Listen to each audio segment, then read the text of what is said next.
So now we're talking Twin Daggers, Twin available Daggers. August 25th. What does the freedom of the YA what has that opened up for you? I assume more violence. Yes, there is more violence in this book. Absolutely. They're called daggers. Also more romance, which is nice. Because you could have a little bit of romance in middle grade. And I would never say you can't do something in middle grade. I heard some people say you can't have anybody die in middle grade, and in Monstrous there's like literally 12 deaths. So some people die more than once. Happens. But in young adult, I get $1 for every time I heard somebody tell me the thing you can't do in middle grade, I would have many dollars. I seriously, like, it would be wealthy. So like you can have romance in middle grade, of course, but it's not normally the focus. Usually, obviously, there's plenty of exceptions, but for Twin Daggers, it was kind of freeing to be able to like put in more of the romance and that teen angst. So kind of one thing that I also kind of got me into writing and thinking about writing was Twilight. I will admit I enjoyed Twilight. It was fun. I related to it. I was a very angsty teenager. So I totally related to like that yearning and that angsty, yearning for the kind of a thing was like, I totally related. And there's plenty of other issues with Twilight, but that really resonated with me even as like my late 20s when I first started writing and I was married. It just like, oh, I remember that feeling. And so trying to like recreate that, and that's like put myself back in those shoes, but not having to actually be in high school was kind of fun. With a much more like Twilight I knew at the time I think was 36, 37. Yeah, really. And there's nothing to be ashamed of. It's a compelling story. There's certainly plenty of ways you can dissect it that can have issues, but there's that sort of raw emotion that I think really, really tapped into something with a lot of people. I know it did for me. And so I really liked being able to kind of have that romance and have it play out with my angsty teens.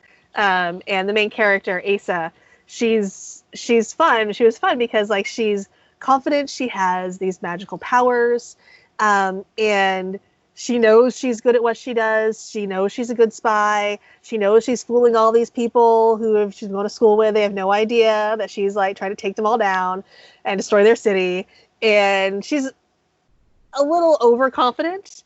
But when it comes to like romance, she has no idea what she's doing. And it's like she goes into this assuming she will be able to, be that. She doesn't know about Juliet, but like she has that Juliet kind of archetype of like the two warring factions. And so she goes into this thinking, oh, I can use these people. I can use this guy for information, and ends up not quite happening the way that she thought. She doesn't know how to handle like these emotions that she's not supposed to feel for the technocrats, who are the technologically minded faction. And she ends up learning a lot about them, that they're maybe not as bad as she thought, though some are really, really, really horrible. But things are not necessarily always what she thought.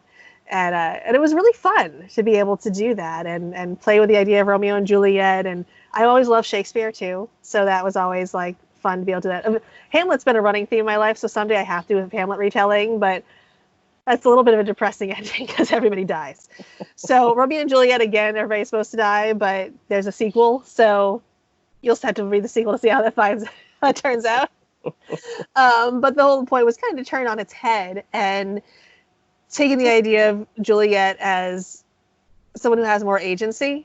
And because I think that was one thing that always kind of bothered me about Romeo and Juliet is like, she's kind of just like going with it.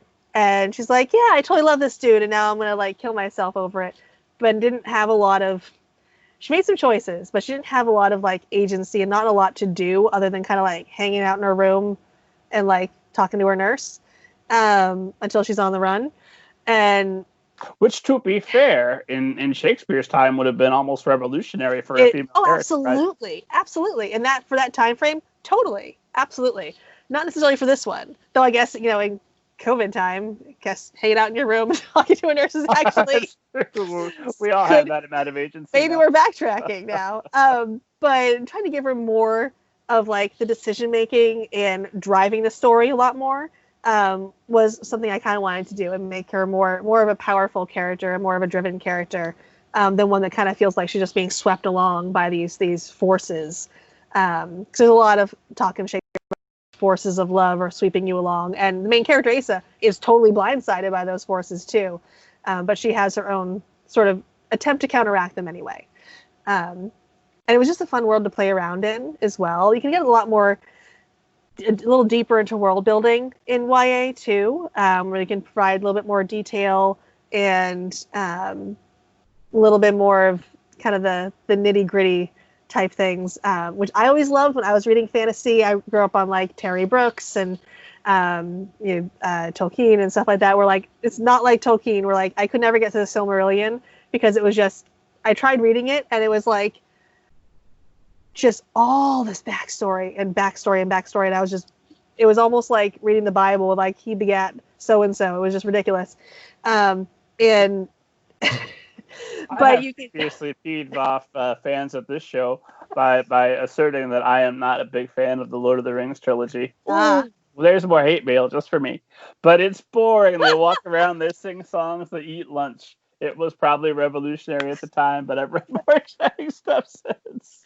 I enjoyed it. But there's much faster paced books you can read now, I guess is the point. But still, the fun thing for YA is that you can get more of a robust world. What's something that a pretty detail that you're getting away with, that you're able to explore more? What's a good example of something you can do more you couldn't do in middle grade? I think going into more of like the history of the factions is one of the things that I did a lot of, especially toward the end when you find out some things are not what you think, because you gotta love twists.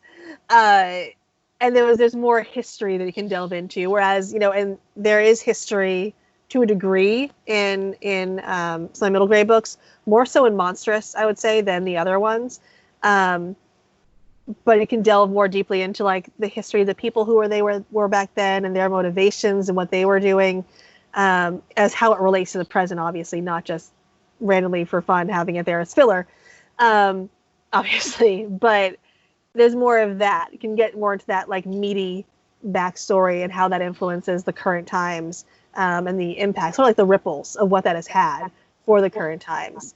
And that's one thing actually my main character thinks about a lot is the ripples, how every little action that she does impacts everything else, and that she's a very cautious spy, whereas her twin is a little bit more like having fun spying, not quite as cautious as Asa is. That causes a little bit of tension between them. But that was fun. But also, like you mentioned before, there is some violence in it because they're fighting. There's some fight scenes. There's one of my favorite scenes. It's not a spoiler. Which to look forward to. Where I could not have done this in a middle grade book.